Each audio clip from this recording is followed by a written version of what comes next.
우리가 삶의 리듬을 만드는 것이 중요한데 삶의 리듬 중에 하나가 예배죠. 그래서 성령께서 우리에게 하나님께서 우리에게 가르쳐 주시기를 주일 예배를 중심으로 우리 삶이 돌아가는 그래서 주일이 다음 6일을 위해서 존재하는 것이 아니라 우리 6일이 주일을 위해서 존재하게끔 해야 된다. 그래서 모든 포커스가 주일 예배를 어떻게 드릴 수 있을까, 어떻게 의미 있게 드릴 수 있을까라고 하는 그런 마음으로 일주일을 준비하고 이제 와서 주일 예배 하나님께 감사하고 하나님께 찬양하고 말씀을 듣고 성장을 하고 nurture 되고 그 다음에 우리가 살아가는 동안에 빛이 되는 삶을 살다가 또 다시 주일에 와서 그렇게 살지 못한 것을 회개하기도 하고 또 감사하기도 하고 찬양하고 또 말씀 듣고 또 새로운 깨달음을 갖고 그 다음 또 일주일을 6일을 살아가고 이렇게 삶의 리듬이 있어야 되는데 일주일이 어떨 때는 좀 더 길기 때문에 이렇게 수요일에 우리 한국 전통은 수요일에 우리가 예배를 드리는 것을 전통으로 삼고 주중에 한번 와서 이렇게 또 예배를 드리고 말씀을 배우고 깨닫는 시간을 갖게 돼. 그런데 이제 수요일 저녁에 저희가 예배를 드리니까 많은 분들이 운전 때문에 나오시지 못하고 그래서 우리가 아침 시간으로 바꿨습니다. 훨씬 더 많은 분들이 나오시게 되는데 여러분들이 이것을 삶의 리듬으로 만드시기 바랍니다. 주일 예배와 수요 예배 그 둘을 주축으로 해서 돌아가게끔 여러분의 삶이 돌아가게끔 하시고 또 전도도 열심히 하시기 바랍니다. 우리가 죽을 때까지 전도를 해야 되는 거예요. 선교하는 그것이 우리의 삶이 되어야 되는 거죠. 예, 감사합니다. 예. 그런 것처럼 여러분들이 수요 예배를 그런 식으로 수요 예배와 주일 예배를 중심으로 여러분의 인생이 삶이 돌아가게끔 하면 좋겠습니다. 그래서 우리가 증인된 바울을 우리가 공부를 했는데 하나님께서 바울을 선택하신 특별한 이유가 있으셨고 그 스터디는 좀 약간 방대한 프로젝트였어요. 많은 책들을 또 봐야 됐고 많은 연구를 해야 됐고 사도행전뿐만 아니라 바울 서신들을 보면서 바울에 대해서 우리가 생각을 해봐야 됐는데 이제부터는 저희가 사도행전을 쭉 읽어 나가면서 사도행전을 통해서 바울뿐만 아니라 어떻게 바울이 이전에 그것은 바울의 생각을 우리가 좀 생각을 했다면은 그 전에는 바울이 갖고 있는 예수에 대한 생각을 보았고 그 다음에는 바울의 생각, 신학적인 생각을 우리가 보았고 이제 우리가 보려고 하는 것은 바울의 행적, 바울이 어떤 삶을 살았는가 하는 것을 보게 되는데 물론 바울뿐만은 아니죠. 사도행전이 바울뿐만은 아닌데 바울이 이제 대부분 그러니까 처음에는 다른 베드로도 나오고 그렇지만 이제 좀 있다 보면은 바울의 행적을 우리가 쭉 보게 됩니다.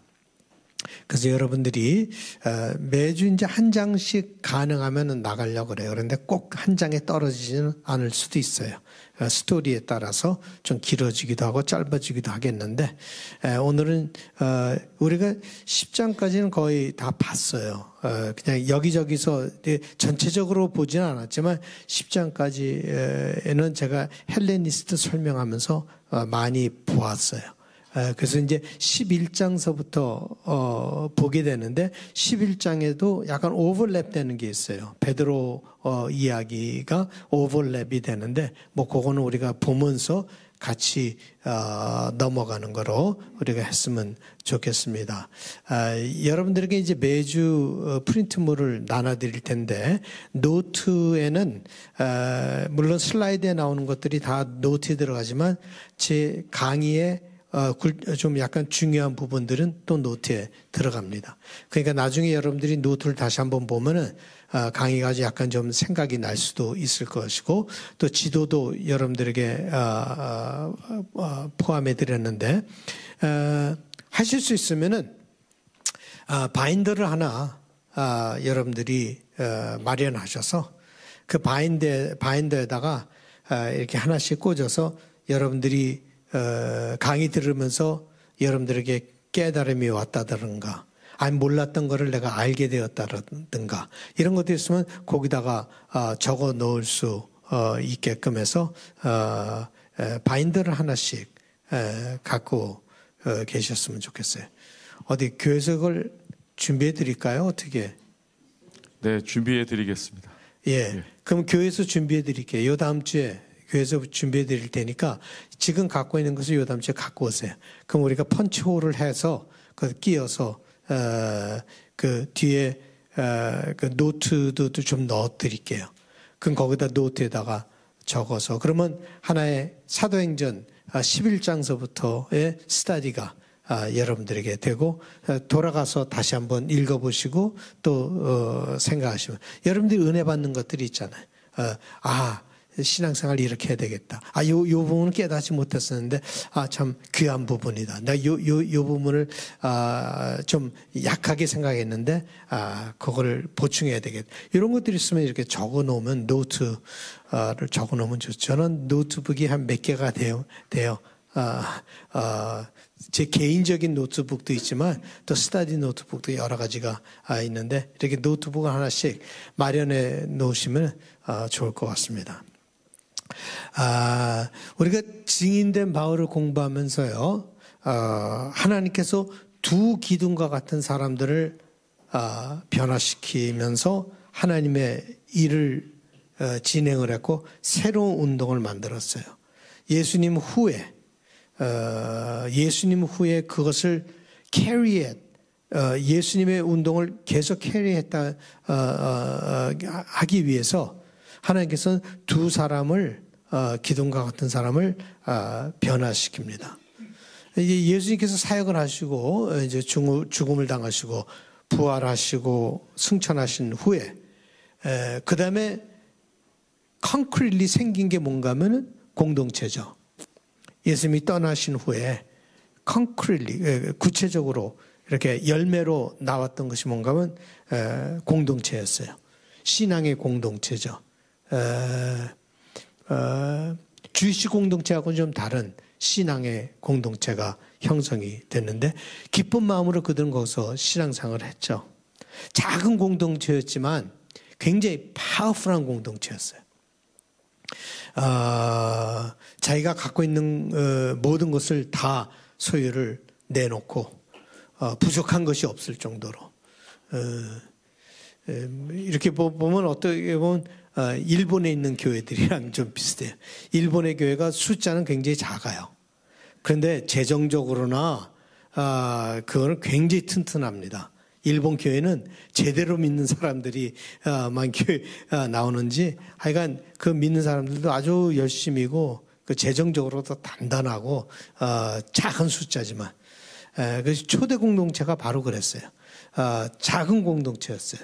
그렇지만 굉장히 파워풀한 성령의 은사가 막 드러나고 성령의 역사가 일어나고 갖고 있는 재물들을 사도 앞에 들여서 그거 하고 그 다음에 나중에 볼 때 바울의 공동체도 작은 공동체였어요. 뭐 30명 40명 이렇게 하우스 처치 비슷하게 뭐 요 정도보다 더 적었어요. 지금 여기 모이신 여러분들보다도 더 작은 숫자가 모여서 교회다. 뭐 고린도에 있는 교회다. 에베소에 있는 교회다라고 얘기를 하지만 굉장히 작은 그룹이었지만 그 안에는 진정한 영적인 교제가 있었고 영적인 뜨거움이 있었다. 제가 바라는 건 수요 예배 때, 주일 예배도 그렇지만 수요 예배 때 이곳에 성령이 임하기를 바랍니다. 성령께서 역사하셔서 한 사람 한 사람을 만져주고 한 사람 한 사람의 눈을 띄워주고 한 사람 한 사람을 강건하게 하셔서 이 공동체가 아주 강건하게 세워질 수 있는 그런 공동체가 되기를 바랍니다. 그들이 아름다운 신앙생활을 했지만 아주 즐거운 신앙생활을 했지만 그것이 끝이 아니었다라고 하는 것이죠. 그것은 어떻게 보면 오아시스와 같은 것이었어요. 아직 약속된 땅에 들어가지는 않은 오아시스와 같아요. 그 사막에 있는 잠깐 쉬어가는 곳. 거기서 쉬다가 그 다음에 광야로 약속된 땅으로 들어가야 돼. 어떻게 보면 아브라함이 우르를 떠나서 하란이라고 하는 것이 바로 오아시스 같은 곳이에요. 하란에 정착하려고 근데 사실 거기가 약속된 땅이 아니거든요. 근데 거기서 좀 머물렀어요. 그러다가 나중에 하란을 떠나서 이제 약속된 땅으로 들어가는 것처럼 여기는 오아시스와 같은 것이었다. 곳이었다. 정착하고 끝내야 될 곳이 아니었다. 아직 가야 할 여정이 남아 있었고 거기에 안주할 수 있는 그런 곳은 아니었다. 그것이 바로 처음부터 하나님께서 믿는 자들에게 그렇게 다이내믹한 엔진을 주셨어요. 여러분의 인생이란 게 다이내믹한 엔진과 같아요. 그 엔진이 뭔가 여러분들 앞으로 앞으로 계속 몰고 나가는 추진력을 갖고 앞으로 몰고 나가게 하는 그런 다이내믹한 그것을 주었어요. 그래서 우리 믿는 자들에게는요, 그냥 안주하는 것이 없어요. 우리 믿는 자들에게는 계속해서 질주하는 것이지 안주하는 게 없어요. 달리는 거죠. 계속해서 달려나가는. 제가 이 이너보이스에서도 얘기했지만 예수를 바라보고 달려나가는 그런 삶을 살아야 된다. 그래서 예수님께서 말씀하신 것이 바로 예수님이 돌아가시면서 마지막에 말씀하신 것이 바로 이것이에요. 오직 성령이 너에게 임하시면 너희가 권능을 받고 예루살렘과 온 유대와 사마리아와 땅끝까지 이르러 내 증인이 되리라 하시니라. 아멘. 이거는 우리가 같이 다 외웠으면 좋겠어요. 이것이 가장 중요한 것인데 이것을 항상 마음에 두고 살아야 된다. 이것이 성령을 받으면 이렇게 될 것이라는 것이죠. 성령을 받으면 이런 추진력이 있는 증인이 되는 올해의 주제가 증인이 되라, be a witness라고 하는 것인데 성령을 받으면은 전하고 싶은 거예요. 성령을 받으면은 나누고 싶은 거예요. 한 사람이라도 교회에 데려오고 싶은 거예요. 한 사람이라도 예수님을 만나기를 원하는 거예요. 그래서 성령을 받으면 그런 일이 일어나게 된다. 근데 가만히 보면 말이에요. 이것이 하나씩 이루어지는 것이 이제 사도행전인데요. 전체적으로. 이것이 이루어지는 것이 인간의 계획이나 노력이나 인간의 동기나 아니면 이니시티브 이것에 의해서 이루어지지 않고 오직 성령께서 이루어 주셨다라고 하는 거예요. 이것을 성령이 하셨다라고 하는 거예요. 그래서 여기 보면 맨 처음에 보면 오직 성령이 너에게 임하면, 그러니까 오직 성령이 너에게 임하면 이것을 할 수 있다라고 하는 거죠. 이 오직이란 말이 그냥 인간의 능력을 할 수 있는 것이 아니고 인간의 지혜나 힘을 할 수 있는 거예요. 오직 성령이 너에게 임하시면 너희들이 증인이 되리라라고 하셨는데요. 이게 중요한 거. 우리에게 보통 이것을 하면서 많은 사람들이 이제 목사님들도 그렇게 얘기를 했기 때문에 그렇게 했지만 많은 사람들이 지상 명령이다. 라고 얘기를 하죠. Great Commission, 지상 명령이다 라고 얘기하는데 지상 명령이라기보다는요, 제가 보기에는 이것은 예언에 가까운 얘기다라고 하는 거예요. 성령을 받으면 이렇게 되리라라고 하는 거예요. 그래서 증인이 되라라고 하시지 않았어요. 증인이 되라라고 하신 게 아니라 증인이 되리라. 그렇게 될 것이다. 라고 그냥 예수님께서 예언을 하신 것이죠. 이제 성령이 너희들에게 임할 텐데 성령을 너희들이 받으면은 그것이 증인이 될 것이다. 되리라. 라고 말씀하신 예언과 같은 것입니다. 여러분도 마찬가지예요. 여러분들이 성령을 받으면은 여러분은 증인이 되는 것은 될 거예요. 증인의 삶을 살아가게 될 거예요. 주위 있는 사람들에게 가능하면 증인이 되고자 하는 삶을 살아가게 될 것입니다. 이제 스데반의 죽임으로 말미암아 이제 크리스천들이 흩어지기 시작했죠. 예루살렘을 떠나서 도망쳐야만 했죠. 그래서 이것이 이루어진 거예요. 그래서 너희가 권능을 받고 예루살렘에서부터 시작했지만 온 유대와 사마리아와 땅끝까지 이것이 이루어진 것이 쫓겨났기 때문에 예루살렘에 더 이상 있을 수가 없었기 때문에 이것을 하는데 할 수 없이 그렇게 된 거죠. 그러니까 어떻게 보면 예언이에요. 그렇게 될 것이다. 어떤 상황이 들어가든지 그들이 뭐 좋은 상황이 있어서 명령으로 한 것이 아니라 그냥 핍박을 받으니까 그들이 흩어질 수밖에 없는 그런 역사가 일어나는데 예수님 벌써 그걸 알고 계셨다는 예언과 같이 그렇게 될 것이라고 하는 것을 알게 돼요. 이것을 이 흩어진 사람들이 누구였는가 하면 우리가 살펴봤죠. 누구예요? 헬레니스트였다. 그죠? 헬레니스트들이 유대파 유대인들은 흩어지지 않았어요. 12사도 그대로 있었어요.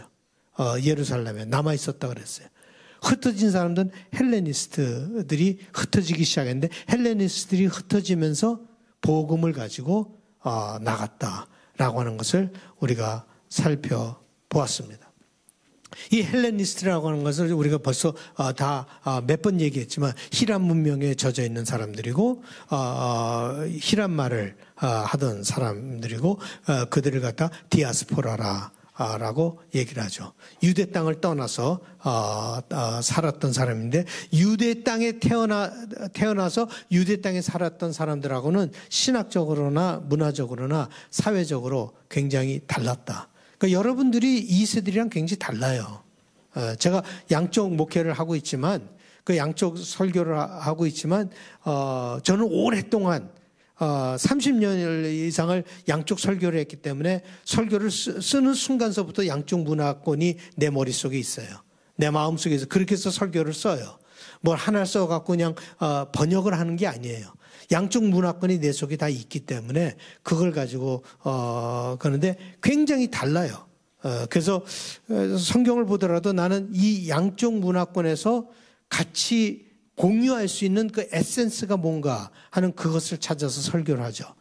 양쪽 문화권이 다 받아들일 수 있는 그런 에센스가 뭔가 하는 것을 받아들이는데 그냥 만약 한국어 문화권만 아는 사람이 그걸 갖다 그냥 번역을 한다면 영어권에 맞지 않을 수가 있고 영어권에 하는 사람이 그냥 한국권에 맞지 않을 수가 있어요. 양쪽 문화권에 굉장히 다르다. 그래서 헬레니스트하고 유대파 유대인들이 굉장히 다른 생각을 갖고 있었다. 그렇다면은 지금 헬레니스트들이 이제 떠나서 글로 막 나가는데 성령이 해야 될 것은 예수님이 오셔서 새로운 무브먼트를 만드셨어요. 가르침으로. 새로운 무브먼트를 만드셔서 새로운 가르침을 주셨고 이것은 유대적인 생각뿐만이 아니에요. 유대적인 생각에 근거를 두고 있지만 유대적인 생각에서 끝난 게 아니에요. 예수님은 새로운 하나님의 나라에 대해서 그리고 새로운 가르침을 주셨어요.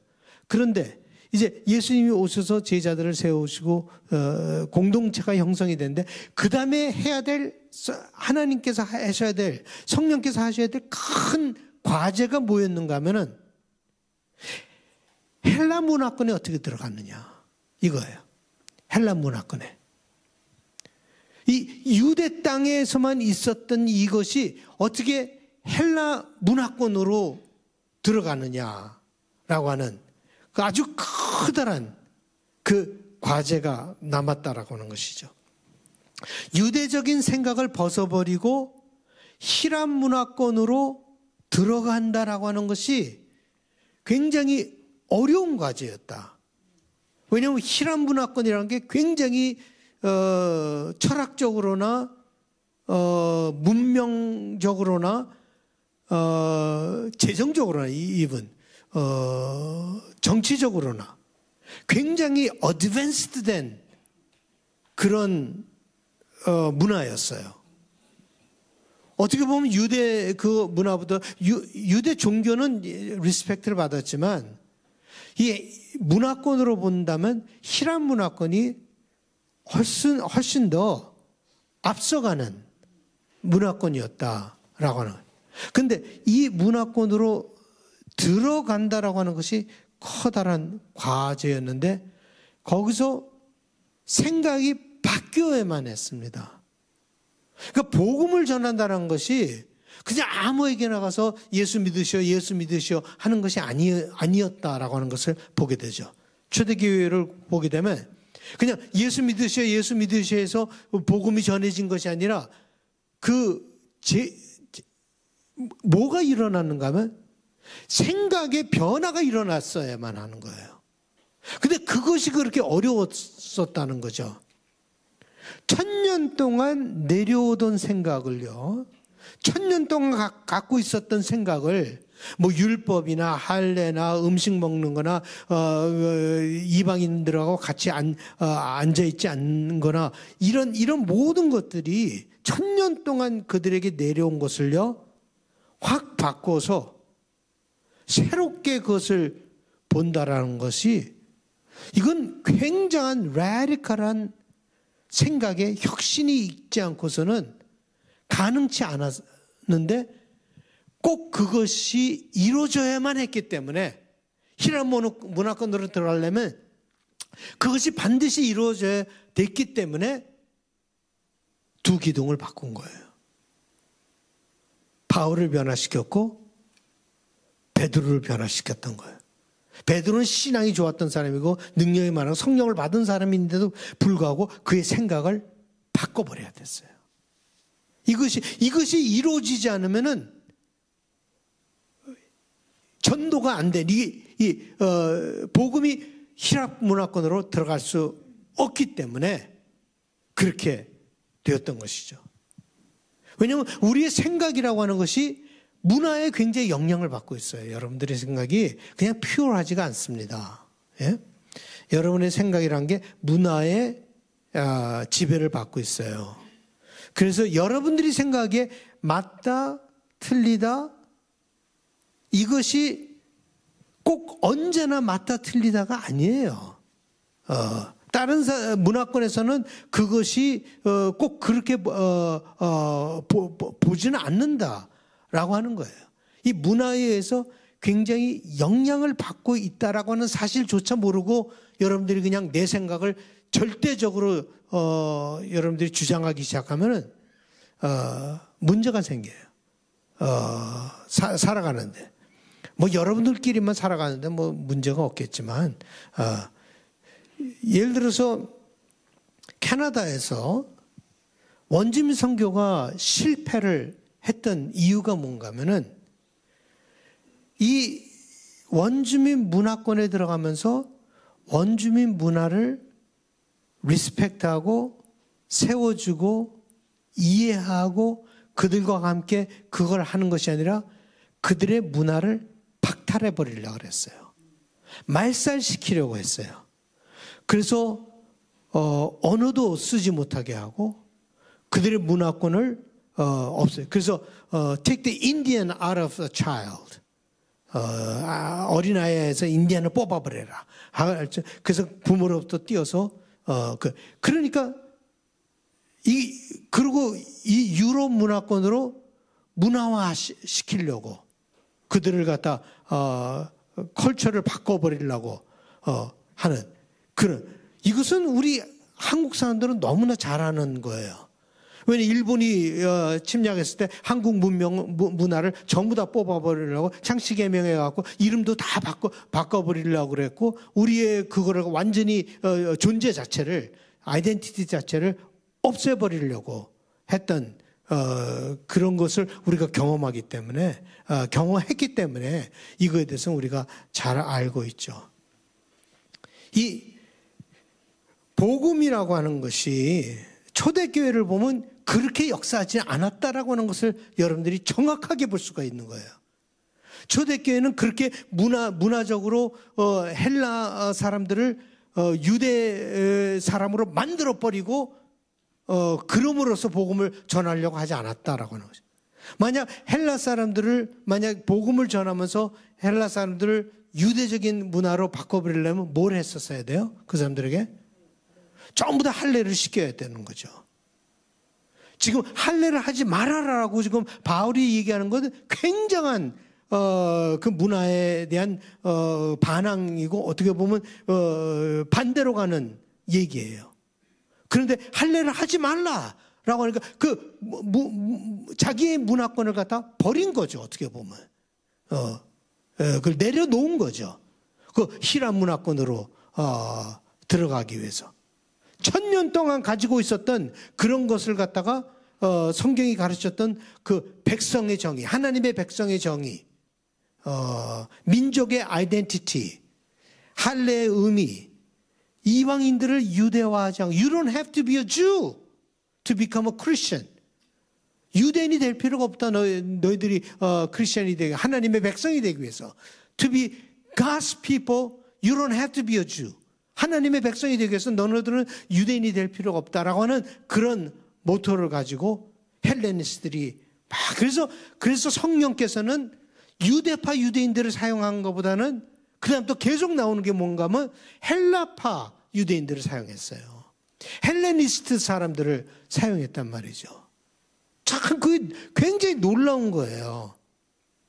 성령께서 역사하시는 것이 우리 인간의 생각보다 훨씬 더 앞서 나가고 있는 것을.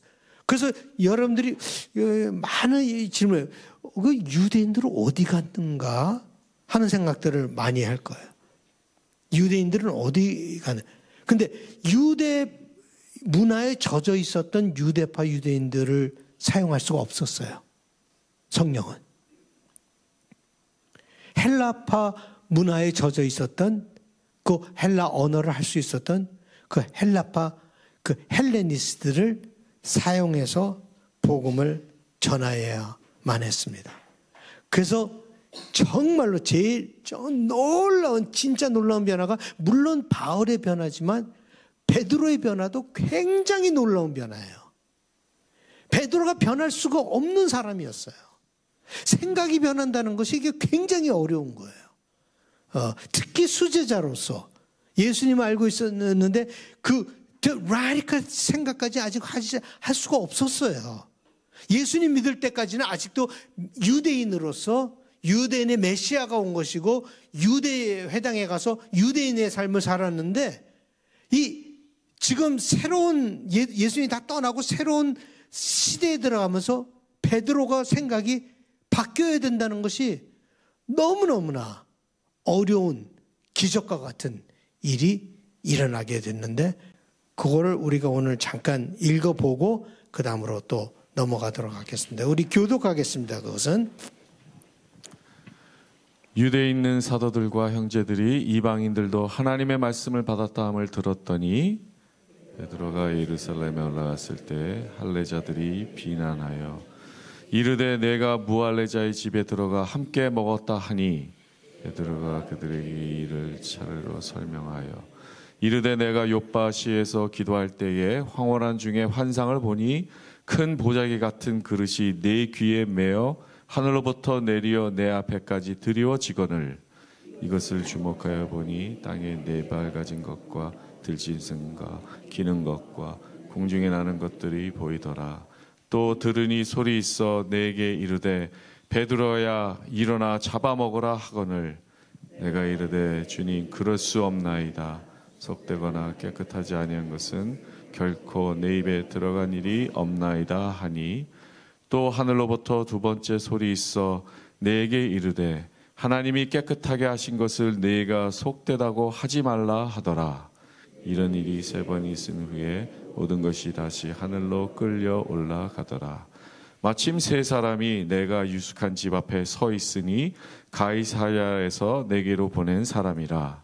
성령이 내게 명하사 아무 의심 말고 함께 가라 하시매 이 6 형제도 나와 함께 가서 그 사람의 집에 들어가니 그가 우리에게 말하기를 천사가 내 집에서 서서 말하되 내가 사람을 욥바에 보내어 베드로라 하는 시몬을 청하라. 그가 너와 내 온 집이 구원을 받을 말씀을 내게 이르리라 함을 보았다 하거늘. 내가 말을 시작할 때에 성령이 그들에게 임하시기를 처음 우리에게 하신 것과 같이 하는지라. 내가 주의 말씀에 요한은 물로 세례를 베풀었으나 너희는 성령으로 세례를 받으리라 하신 것이 생각났노라. 그런즉 하나님이 우리가 주 예수 그리스도를 믿을 때에 주신 것과 같은 선물을 그들에게도 주셨으니 내가 누구이기에 하나님을 능히 맡겠느냐 하더라. 그들이 이 말을 듣고 잠잠하여 하나님께 영광을 돌려 이르되 그러면 하나님께서 이방인에게도 생명 얻는 회개를 주셨도다 하니라. 아멘. 아멘. 이들이 이것을 할 수 있었던 것이 뭔가 하면 베드로가 이것을 할 수 있었던 것이 뭔가 하면 성령의 역사를 경험한 거예요. 성령이 움직이는 것을 보니까 천년의 그 전통과 관습을 깨트리고 나아갈 수 있었던 것은 성령께서 역사하시는 그것이 그들에게 임했기 때문에 그랬던 것입니다. 베드로가 깨달은 요점이 바로 이것이었습니다. 내가 누구이기에 하나님을 능히 맡겠느냐. 내가 누구이기에 어떻게 하나님의 일을 내가 능히 막을 수 있겠느냐라고 하는 베드로도 불편했죠. 생각을 바꾼다는 것이 그렇게 불편한 거예요. 1000년이나 내려온 관습이나 전통을 바꾸는 것이 그렇게 어려웠습니다. 그래서 그들은 전통의 머리를 숙이는 것보다는 성령의 움직임에 순종했던 사람들이다. 그래서 믿음의 선택이었습니다. 자기가 누구이기에 하나님을 맡겠느냐 하는 태도를 가지고 성령의 움직임에 순종했는데 이것이 베드로만 변했던 것이 아니라 베드로가 개인적으로 그렇게 변한 것은 또 한 가지지만 예루살렘에 가서 사도들에게 얘기를 하니까 사도들이 그것을 받아들였다는 것이 그것도 놀라운 기적이에요. 놀랍게도 그 사도들이 전부 다 받아들이는데 이렇게 얘기를 하죠. 그들이 이 말을 듣고 잠잠하여 하나님께 영광을 돌려 이르되 그러면 하나님께서 이방인에게도 생명 얻는 회개를 주셨도다 하니라. 예, 거기서 문제가 일어나고 싸움이 일어나고 막 소리 지르는 것이 일어날 수도 있었는데 그들이 잠잠하여서 하나님의 역사를 받아들였다라고 하는 그런 놀라운 역사도 이게 다 성령께서 그들의 마음을 움직여서 가능케 하셨다라고 하는 것입니다. 그것이 성령의 역사이고 저는 그것은 초대교회에 있었던 기적이라고 생각을 합니다. 뭐 아픈 사람이 낫는 것보다 훨씬 더 큰 기적이 그들에게 일어났습니다. 여러분의 생각을 바꿔줄 수 있는 분은 오직 성령님이십니다. 안 그러면 우리는 생각이 바뀌지가 않아요. 여러분들의 생각을 바꿔줄 수 있는 분은 오직 성령님이십니다. 여러분이 어떤 경험을 하는 것이 놀라운 것이 아니라 여러분의 생각을 바꾸게 하는 것이 성령의 역사입니다. 초대교회는 이것으로 인하여서 벌써 갈라질 수 있었던 그것이 갈라지지 않았어요. 보면 과부를 돌보는 데 있어서 벌써 갈라지려고 그랬죠. 헬라파 과부하고 유대파 과부가 서로 차별을 둔다 그래갖고 싸움이 있었죠. 그래서 7집사를 우리가 세웠다라고 했는데 벌써 거기도 알력이 있었다는 것을 여러분들이 느끼지 않아요? 그것 때문에 갈라질 뻔했다라고 하는 것을 보면 알력이 있었다. 벌써 이 둘의 생각이 달랐기 때문에 알력이 있어서 갈라질 수 있었는데 이번 문제로 인해서 더 큰 갈라짐이 있을 수 있었어요. 왜냐하면 유대파 유대인들은 정말 받아들이기 어려워. 너희들이 어떻게 이방인들을 할례도 주지 않고 받아들이냐 라고 하는 그런 것이 헬라파 사람들이 했기 때문에 그렇죠. 근데 성령께서는 헬라파의 움직임에 하나님의 손을 실어줬어요. 헬라파의 움직임에 하나님의 손을 실어줬어요. 그래서 우리 초대교회를 보면 처음부터 전통을 따르는 것보다는 성령의 움직임을 따랐던 그런 모습을 우리가 보게 됩니다. 우리 찬양 하나 같이 하시죠. 우리 계속 우리 보도록 하겠습니다. 11장 19절에서 30절 우리 교독하시겠습니다. 그때 스데반의 일로 일어난 환란으로 말미암아 흩어진 자들이 베니게와 구브로와 안디옥까지 이르러 유대인에게만 말씀을 전하는데 그 중에 구브로와 구레네 몇 사람이 안디옥에 이르러 헬라인에게도 말하여 주 예수를 전파하니 주의 손이 그들과 함께 하심에 수많은 사람들이 믿고 주께 돌아오더라. 예루살렘 교회가 이 사람들의 소문을 듣고 바나바를 안디옥까지 보내니 그가 이르러 하나님의 은혜를 보고 기뻐하여 모든 사람에게 굳건한 마음으로 주와 함께 머물러 있으라 권하니 바나바는 착한 사람이요 성령과 믿음이 충만한 사람이라. 이에 큰 무리가 주께 더하여 지더라. 바나바가 사울을 찾으러 다소에 가서 만남에 안디옥에 데리고 와서 둘이 교회에 1년간 큰 무리를 가르쳤고 제자들이 안디옥에서 비로소 그리스도인이라 일컬음을 받게 되었더라.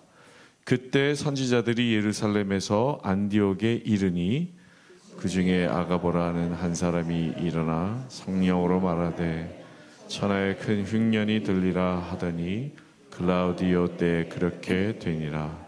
제자들이 각각 그 힘대로 유대 사는 형제들에게 부조를 보내기로 작정하고 이를 실행하여 바나바와 사울의 손으로 장로들에게 보내니라. 아멘. 자, 이게 우리가 계속 가려면 약간 그 지도를 통해서 여러분들이 그 지리를 약간 좀은 알아야 돼요. 그래서 여기 이렇게 보면은 바울이 가려고 했던 곳이 다마스커스잖아요. 다마스커스로 가다가 걸어가는 도중에 바뀌어서 그 다음에 다마스커스에 좀 들어가죠. 다메섹이죠. 이 다마스커스라는 게 다메섹이에요. 그리고 저기 위에 보면 안디옥이라고 하는 그 시리안 안티옥인데 그 안디옥이라고 하는 곳이 거의 세 번째로 큰 도시예요. 로마의 그거를 볼 때 로마 식민지에서 세 번째로 큰 굉장히 큰 그런 도시가 안디옥인데 이 안디옥이 새로운 예루살렘이 되는 거예요. 이제 안디옥에서 일들이 왜냐면 예루살렘에 핍박이 일어났기 때문에 거기에는 사도들은 있었지만 다른 사람들은 다 흩어졌는데 어디서 이제 나가게 되는가 하면 이 안디옥이라고 하는 여기서부터 그래서 안디옥은 굉장히 중요한 그리고 그 건너편에 탈서스 있죠. 이 탈서스가 뭔가 하면 그게 바로 다소예요. 거기 누가 태어났죠? 누가 거기서 자랐죠? 사울이 거기서 탈서스, 다소. 그래서 저기에 있는 거예요. 그리고 예루살렘은 이 아래에 있는 거고요. 그 다음 지도 한번 보시죠. 여기 이렇게 보면요. 예루살렘에서부터 바울의 여정을 본데 이 사이프러스라고 하는 데 있잖아요. 사이프러스가 저게 구브로예요. 구브로. 저게 섬이에요. 구브로라고 하는 것이고 이제 조금 이따 나오는데 저기 사이렌이라고 하는 데 있잖아요. 사이렌. 그게 구레네예요. 구레네. 구레네라고 하는 여기 이제 지중해 여기 크리트라고 하는 것은 그레데 섬을 얘기를. 뭐 대강 요 정도는 여러분들이 알고 있어야 된다. 그 다음에 하나 또 보여줘. 여기 보면은 여기 예루살렘, 안디옥, 구레네, 그레데, 구브로 여기 다 나오죠. 한국말로. 그 다음에 또 하나 보면은 여기 전체 이걸 갖다가 페니키아, 이 지역을 갖다가 페니키아라고 하는데 한국말로 뭐지 이게? 분위게라고 하는데 이게 페니키아, 이 분위게라고 하는 것이 피니시아를 얘기를 하고 있습니다. 그게 분위기예요. 그래서 이제 이건 지역이에요. 한 지역. 뭐 이 정도는 여러분들이 알고 있어야 되겠다. 그래서 처음에 보면은 19절에 보면요. 다시 한번 19절로 돌아가 볼까요? 그때 스데반의 일로 일어난 환란으로 말미암아. 아까 얘기했죠. 그 흩어진 자들이 어디로 갔는가 하면 베니게, 피니시아, 아까 그 지역에 갔고, 그 다음에 구브로 그 섬에 갔고, 그 다음에 안디옥까지 이르러 유대인에게만 말씀을 전했다. 이 모든 것을 한 것이 다 누군가 하면은 누구예요? 헬레니스트들이에요. 헬레니스트들. 유대파 유대인들이 한 게 아니에요.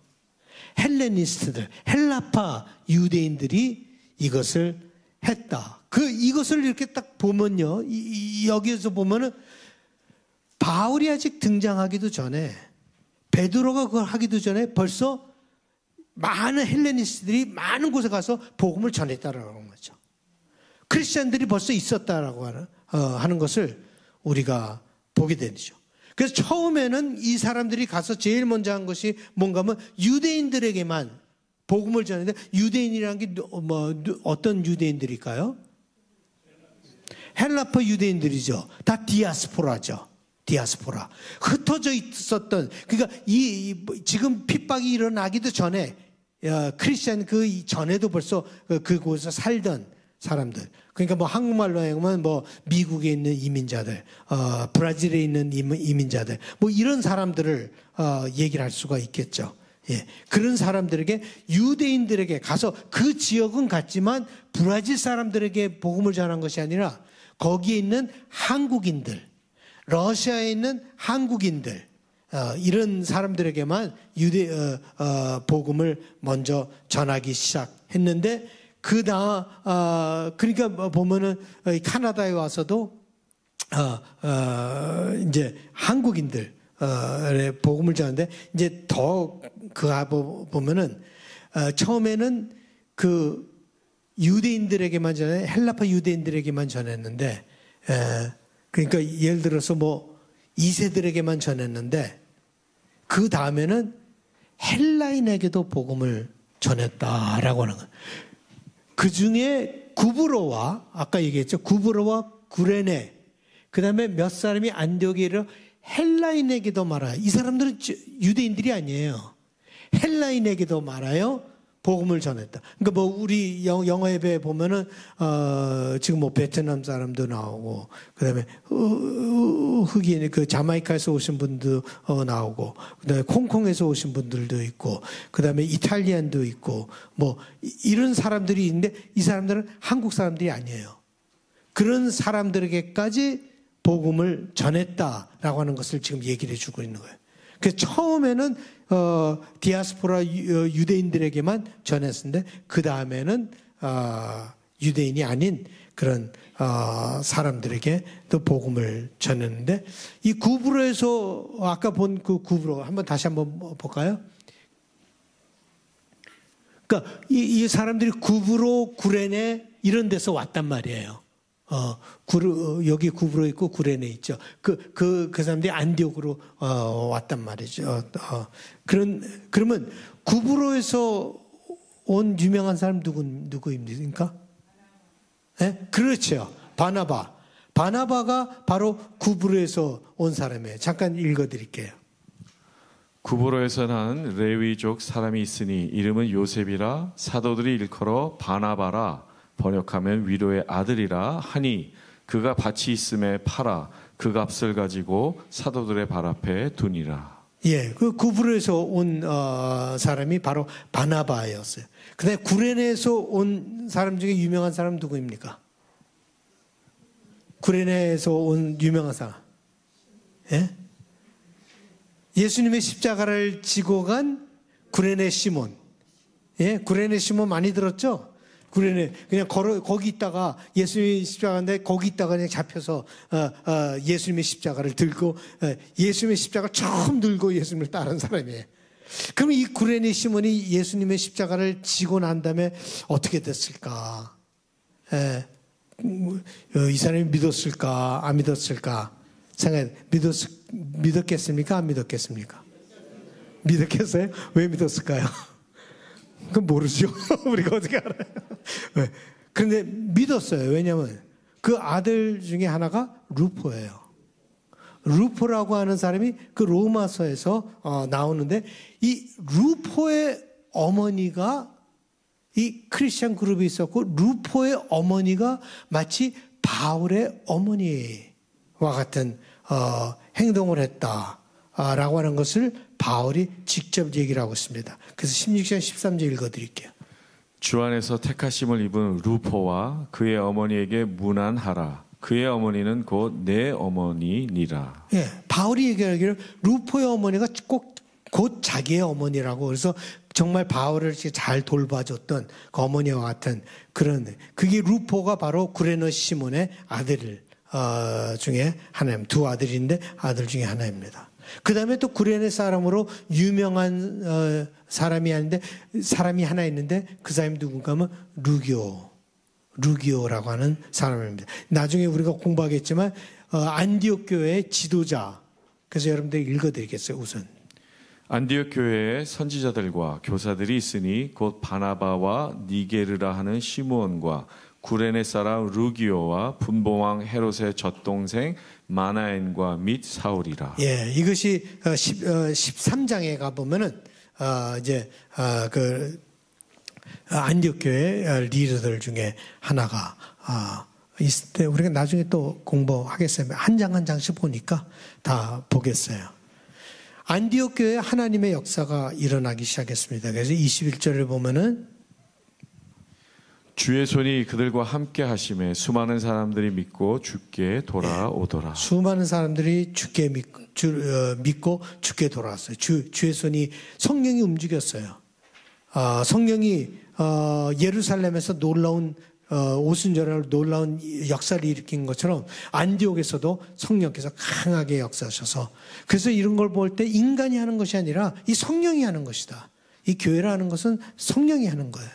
여러분들이 이 디모데기를 통해서 하나님께서 앞으로 어떻게 역사하실지 아무도 몰라요. 성령께서 역사하실 거예요.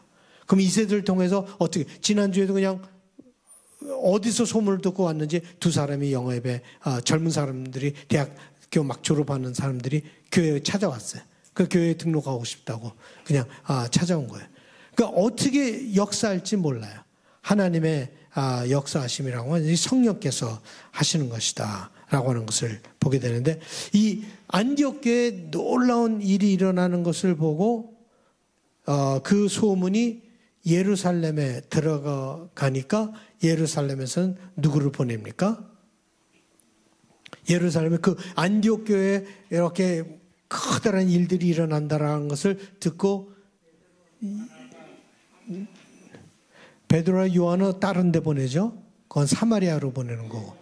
누구를 보내죠? 바나바를 보내요. 그래서 집에서 읽어오셔야 된다는 거예요. 다 제 11장에 나오는 얘기들이에요. 예. 여러분들이 읽어오시지 않으면은 헷갈릴 수가 있어요.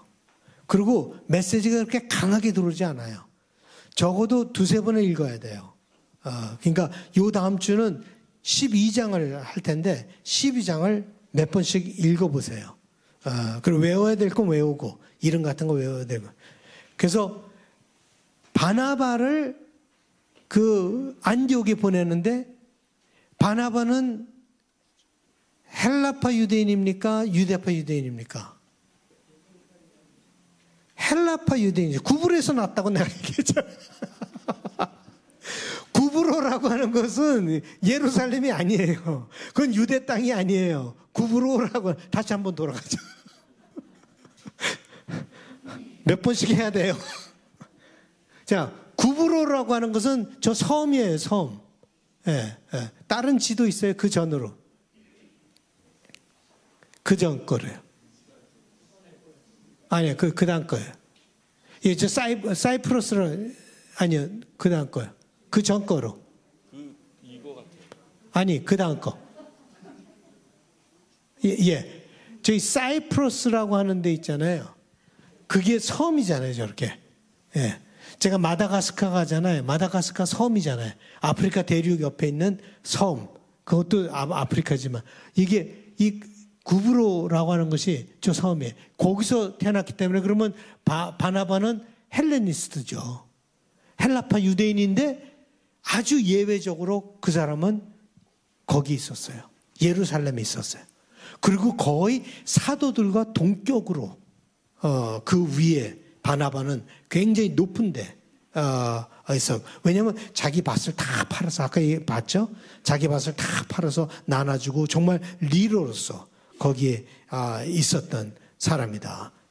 라고 하는 것을 그런데 예루살렘이 그 예루살렘의 사도들이 이제 바나바를 안디옥에 보냅니다. 어떻게 된 거예요?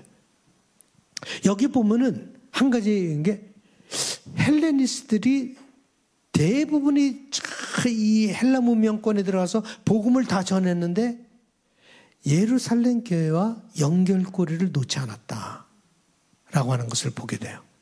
예루살렘 교회의 연결고리를 놓지 않았다라고 하는 것을 보게 돼요.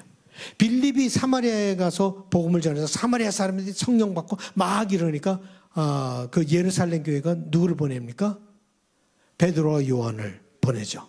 베드로가 요한을 보내서 그들에게 성령 세례를 주죠. 베드로가 고넬료를 만나고 나서 정말 놀라운 경험을 하고 막 그냥 혼자 있었던 것이 아니라 다시 예루살렘에 돌아가서 예루살렘 사도들에게 얘기를 하죠. 이런 일이 있었다. 그랬더니 그 사람들이 잠잠하여서 하나님께 영광을 돌렸다라고 조금 전에 읽었죠. 바울이 회심을 하였을 때도 그냥 있었던 것이 예루살렘에 가죠. 그런데 많은 제자들이 무서워서 이 사람이 우리를 핍박하던 사람이라고 피했어요. 그래서 그 바울을 갖다가 그 기독교 그 사람들에게 인트로듀스한 사람이 누구예요? 그 사람이 바로 바나바예요. 바로 바나바가 그 전에 지금 말고 그 전에 벌써 바울을 사울을 크리스찬들에게 인트로듀스했는데 그거 잠깐 여러분들에게 읽어드리죠. 사울이 예루살렘에 가서 이것이 바로 사울이 변하자마자예요. 예? 사울이 예루살렘에 가서 제자들을 사귀고자 하나 다 두려워하여 그가 제자됨을 믿지 아니하니 바나바가 데리고 사도들에게 가서 그가 길에서 어떻게 주를 보았는지와 주께서 그에게 말씀하신 일과 다메섹에서 그가 어떻게 예수의 이름으로 담대히 말하였는지를 전하니라. 사울이 제자들과 함께 있어 예루살렘에 출입하며 또 주 예수의 이름으로 담대히 말하고 헬라파 유대인들과 함께 말하며 변론하니 그 사람들이 죽이려고 힘쓰거늘 형제들이 알고 가이사랴로 데리고 내려가서 다소로 보내니라. 예. 그러니까 벌써 사울하고 바나바는 만난 적이 있는 거예요. 그래서 사울을 갖다가 크리스천 그룹들의 사도들에게 이렇게 인트로듀스 했던 사람이 바로 바나바인데 사울이 예루살렘에서 막 복음을 전하고 헬라파 사라 유대인들과 헬레니스트 유대인들하고 막 변론하고 아르기를 그 사람들에게 했는데 바나바는 거기서 다 봤죠. 근데 사람들이 사울을 죽이려고 했어요. 사울을 죽이려고 하니까 형제들이 그 사울을 어디로 보내는가 하면 다소로 보내죠. 다소가 사울의 고향이니까. 아까 다소 봤죠? 다소 봤죠? 거의? 예, 그 다소로 보내는 거예요. 이것이 굉장히 중요한데요. 문화도 다르고 언어도 다르고 지리학적인 위치도 달랐지만 그들은 공존하였다. 뭐 피지컬리 공존하였다는 것이 아니라 그 삶 자체가 헬라파 유대인들과 유대파 유대인들이 공존하였다. 라고 하는 놀라운 성숙함을 보게 됩니다. 서로 달랐지만 인정하고 존중하며 같이 공존해 나가는 모습. 이것이 성령께서 원하시는 모습입니다. 우리 1세와 2세들이 공존하는 그것이 우리 교회예요. 1세들은 2세들을 한국적인 생각으로 압력을 가하지 않고 2세들은 1세들에게 이 사회를 모르고 언어를 모른다고 무시하거나 그러지 않고 서로 인정하고 서로 공존하며 존중하며 공존해 나가는 모습이 바로 성령께서 원하시는 모습입니다. 이것이 항상 일어나는 것은 아니에요. 실상 북미에 제일 처음 이민자들이 간 곳이 어딘가 하면 하와이예요. 하와이에 갔는데 하와이에서는 2세 교회가 벌써 굉장히 성장을 했어야 되는데 제일 먼저 간 사람들이 이제 2세 교회가 올라가면서 2세 교회가 생길 만할 쯤에 1세들이 2세들을 핍박을 했어요. 2세들에게 자치권도 안 주고 존중도 안 하고 한국말도 모르고 뭐 이런 미국화돼버린 이스라엘들에게 막 핍박을 가하니까 2세들이 다 교회를 떠나버렸어요. 그 당시에는 교회를 떠난다는 것은 다른 교회로 가는 게 아니에요. 그냥 사회로 들어가 버린 거죠. 교회를 완전히 떠나버려서 하와이에는 그런 2세 교회가 이렇게 스트롱한 게 없었다. 제가 얼마 전에 하와이 컨퍼런스에 미국 장로회에서 보내줘서 제가 가서 거기 사람들하고 만나고 역사들을 쭉 봤는데 그런 제대로 변하지 못해. 그렇지만 우리 교회는 지금 1세와 2세가 잘 공존하고 있고 잘 나가는 것은 이건 그냥 저절로 되는 게 아니에요. 성령께서 역사하시기 때문에 우리 1세와 2세가 서로 공존하며 살아가는 것을 보게 됩니다. 바나바가 안디옥에 와서 보니까 참 아름다웠어요. 진짜 성령의 역사가 일어나는 것을 보았습니다. 하나님께서 하시는 일이 보였어요. 이 연결고리를 가진다는 것이 참 중요한 게 왜 그런가 하면 신학적으로 막 이상한 데로 갈 수가 있거든요. 그렇기 때문에 모든 것을 그 사도들이 예루살렘에서 관계를 맺으면서 했었는데 바나바가 가서 안디옥에 가서 이렇게 보니까 다 아름답고 좋은데 여기서 뭐를 할 수 있을까 기도하는 중에 성령께서 그에게 보여주십니다. 뭘 보여주시는가 하면 가르침을 주라. 더 깊이 있는 가르침을 주라. 말씀을 더 깊이 가르치라라고 하는 그런 메시지를 받고 바나바의 마음속에 제일 먼저 떠올랐던 사람이 누굽니까? 사울이에요, 바로. 사울은 그때 다소에 있었잖아요. 예루살렘에서 그래서 피해서 다소에 있는데 바나바에게 제일 먼저 올라왔던 사람이 사울이에요. 왜냐하면은 첫째, 예루살렘에서 누구를 데려오기는 너무 멀어요. 300마일이 넘기 때문에. 근데 다소는 아까 저기 잠깐 볼까요? 네. 또 다시 또요. 아까 하나 있었는데. 조금 전에 거예요.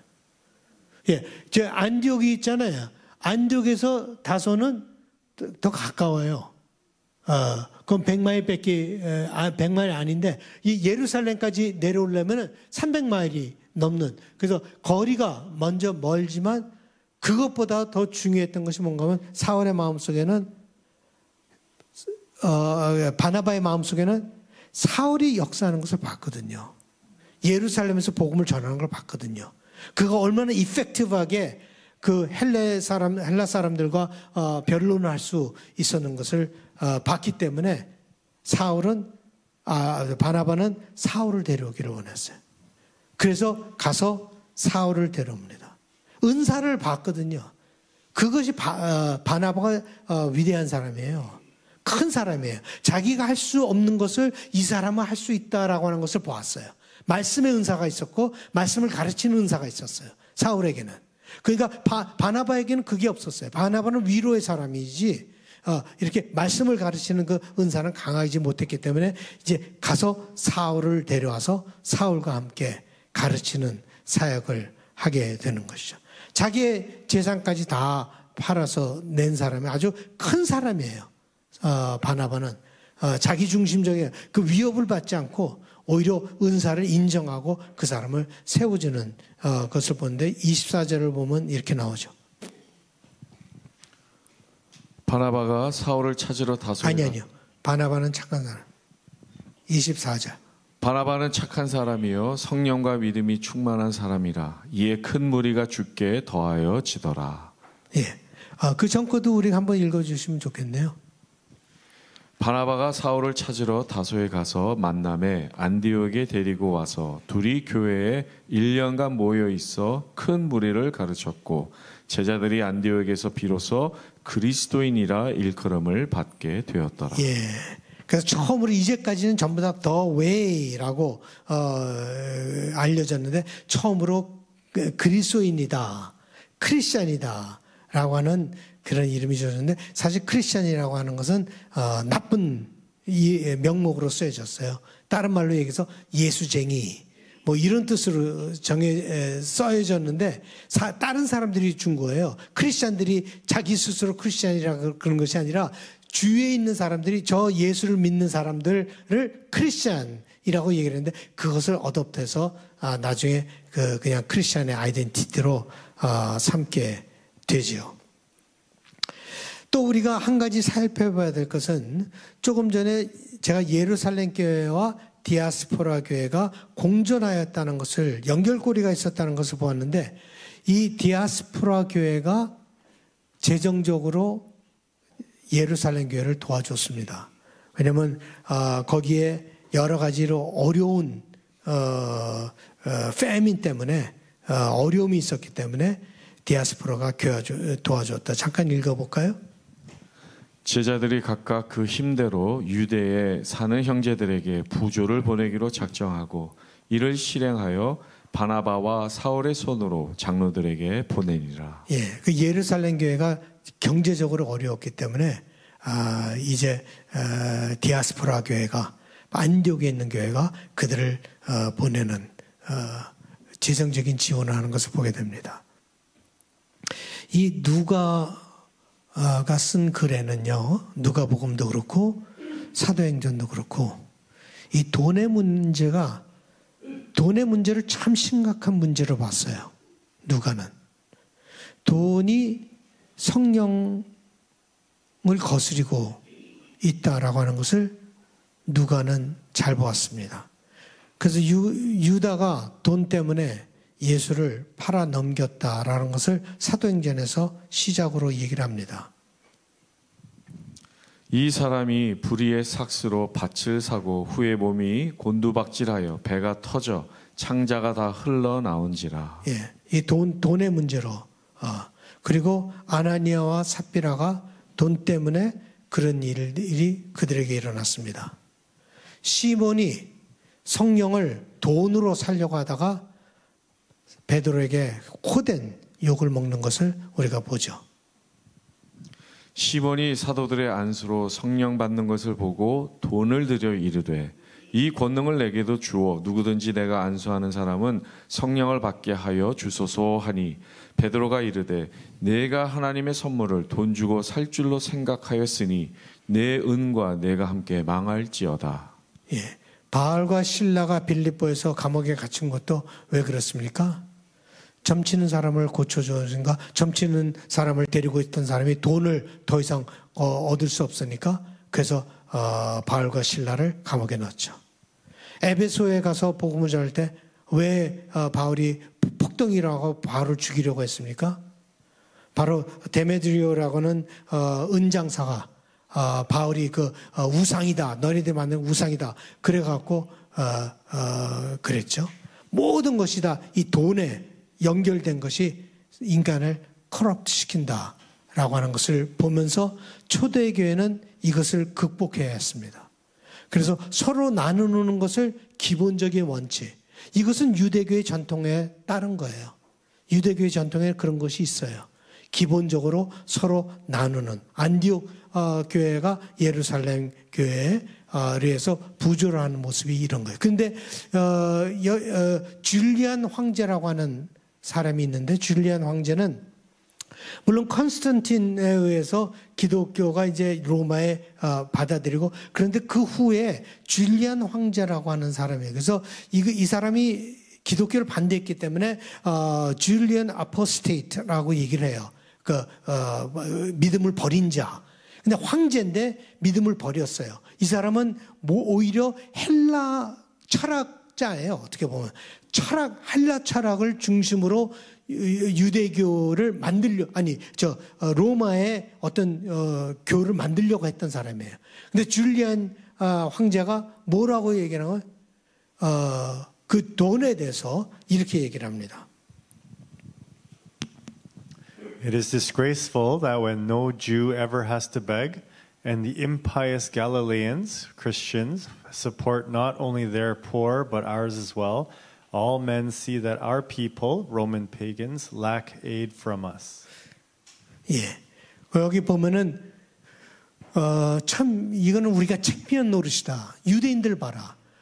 돈을 구걸하는 사람이 하나도 없고 그 중에 보면은 그 갤릴리언스, 임파이어스 갤릴리언스 이 사람들 크리스천을 가서 믿지 않는 갈릴리의 사람들이라고 얘기를 했어요. 그 사람들은 자기네 사람들을 도와줄 뿐만 아니라 우리 사람들까지 도와주니 얼마나 참 창피한 일인가라고 우리 크리스천들을 유대인들을 그렇게 보았죠. 그래서 크리스천들이 처음부터 이 구제나 이렇게 서로 돈을 내놓고 나누는 것에 대해서는 굉장히 제너러스했다라고 보는데 이 줄리안 황제가 나중에 젊어서 30 얼마에 죽었어요. 근데 젊어서 죽는데 마지막 죽으면서 전쟁터에서 죽는데 마지막 죽으면서 그는 이렇게 외칩니다.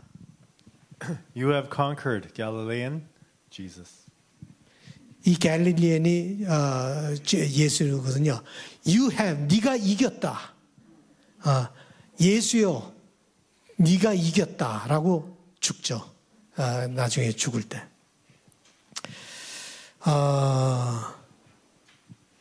우리 보면은 이전에는 한국어 예배가 2세들을 위해서 돈을 많이 썼어요. 재정적인 지원도 좋고 많은 것을 했습니다.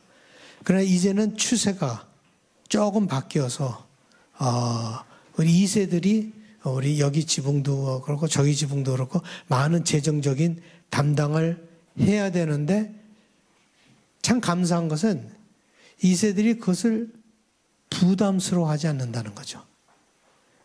그걸 당연히 해야 될 것으로 알고 기뻐서 그것을 해나간다. 저는 이것이 크리스천 스피릿이라고 생각해요. 이런 스피릿이 우리가 있어야 그래서 1세와 2세가 공존할 수 있었던 거예요.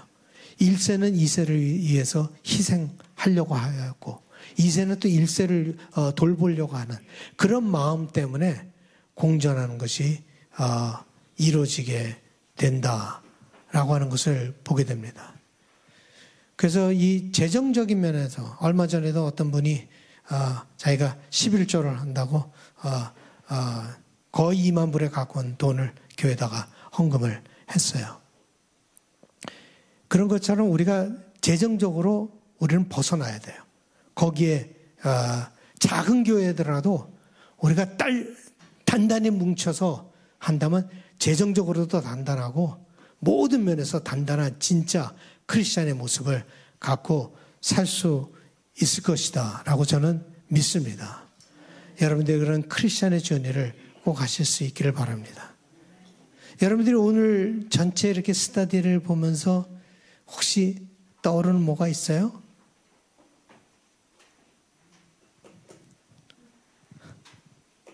우리 교회의 표어예요. 우리 교회의 표어가 첫째, 말씀이 중심이 되는 교회. 둘째, 1세와 2세가 공존하는 교회.